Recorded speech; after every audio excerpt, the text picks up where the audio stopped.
What was your biggest doctrinal hang-up that you had to overcome before becoming Catholic? I'll give you like 2 minutes each to talk about that. Sure. Yeah, I already got to talk a little bit about it. It was most certainly the papacy. Yeah. That was the largest and final domino to fall for me. But yeah, the papacy was something I had a really hard time with because I was very much so a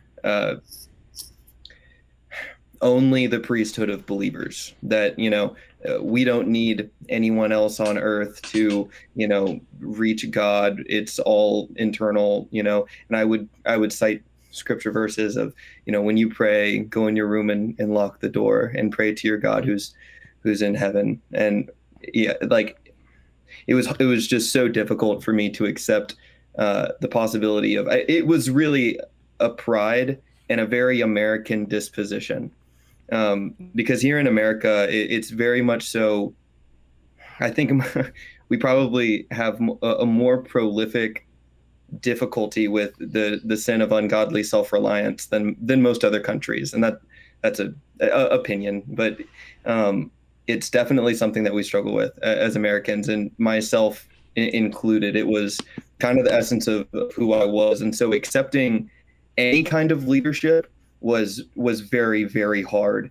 And so that was underneath and motivating my argument against the papacy.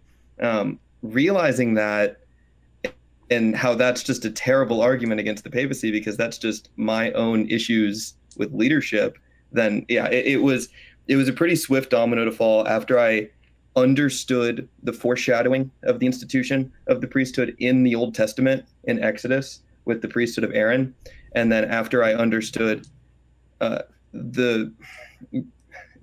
the church fathers would say about Matthew 16 and when Christ instituted the priesthood with Peter, because I would hear a lot of different modern interpretations.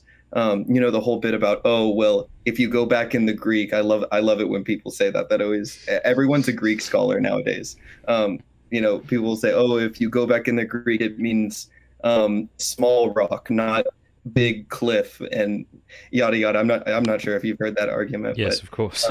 Yeah, right. Yeah. And so I would have a lot of these half-baked, very modern curated arguments against the papacy, and to have the realization that it's necessary after I realized that it's most certainly, motivated, my hatred towards the priesthood is motivated by my own sin and my own pride.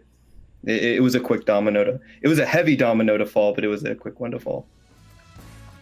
Thank you for watching this clip. You can click here to watch the full episode. And I want to say a big thanks to our sponsors and to our amazing patrons for making all of this possible. Please do us a favor before you go. Click that subscribe button and then the bell. And that way YouTube will be forced to let you know every time we put out a new episode.